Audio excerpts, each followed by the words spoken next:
તો દાહોદ જિલ્લામાં એક અનોખો મેળો યોજાયો છે, જેને ગોળ ગધેડાના મેળા તરીકે ઓળખવામાં આવે છે। આ મેળામાં યુવતીઓ હાથમાં સોટીઓ લઈને યુવકો પર મારો ચલાવે છે, છતાં પણ યુવકો હિંમત દાખવીને ગોળ મેળવવાનો પ્રયાસ કરે છે। આ મેળો દાહોદ નજીક જેસાવાડા ગામે યોજાયો હતો, જ્યાં આદિવાસી સમાજની પરંપરાઓ અને પ્રથાઓને જીવંત રાખવામાં આવી છે। કાર્યક્રમ દરમિયાન ગામના કુંવારા યુવકો સીમડાના ઝાડના થડ પર ચડવાનો પ્રયાસ કરે છે, જ્યારે યુવતીઓ સોટીઓ વડે તેમને રોકે છે। જો કોઈ યુવક ટોચ પર પહોંચીને આ ગોળ ભરેલી પોટલીને મેળવી લે છે, તો પરંપરા મુજબ તેને મનપસંદ યુવતી સાથે લગ્ન કરવાનો મોકો મળતો હતો। ત્યારે હાલ આ પ્રથા માત્ર મનોરંજન પૂરતી રહી છે, પરંતુ રાજા રજવાડાના જમાનાથી ચાલી આવતી આ પરંપરા આજે પણ જીવંત છે। આ મેળો જોવા માટે લોકો દૂર દૂરથી ઉમટી પડે છે અને આ અનોખી પરંપરાનો આનંદ માણે છે। આ કાર્યક્રમ દ્વારા આદિવાસી સમાજની જૂની પરંપરાઓને ભાવિ પેઢી સુધી પહોંચાડવાનો પ્રયાસ કરવામાં આવી રહ્યો છે, જેથી આધુનિકતાની દોડમાં પરંપરા ભૂલાઈ ન જાય। આ જે ગોળ ગધેડાનો મેળો અમારે ત્યાં હોળીના છઠ્ઠા દિવસે ભરાય છે। આ મેળો વર્ષોથી અમારા પૂર્વજો દ્વારા આયોજિત મેળો છે।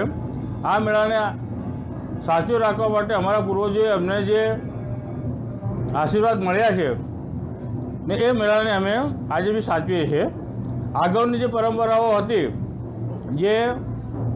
જે બી છોકરો ઉપર ચડતો હતો એની મનપસંદગીની છોકરી જોડે લગ્ન કરતો હતો, પણ ધીમે ધીમે સંસ્કૃતિ બદલાઈ, થોડું એજ્યુકેશન આવ્યું, એની અંદર અમારે આ પ્રથા નથી।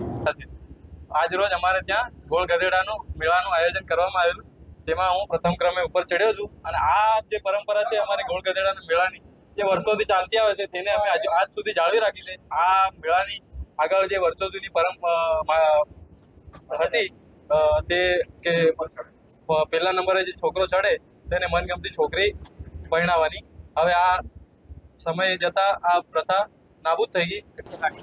આ ગધેડો ગોળ ગધેડો મેળો અમારા કટારા પરિવાર તરફથી રાખવામાં આવે છે।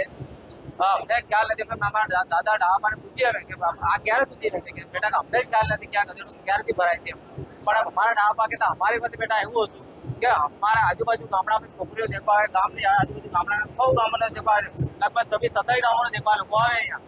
તો અમે અમારા ડાબા કહેતા બેટા અમે સરતા નથી, અમારી દુવાની પાસે અમને મનપસંદની છોકરીઓ અમે સરતો ઉભા છે, અમારા મનપસંદ છોકરીઓ આ ડાઈ અમારા મનપસંદની છોકરી છે।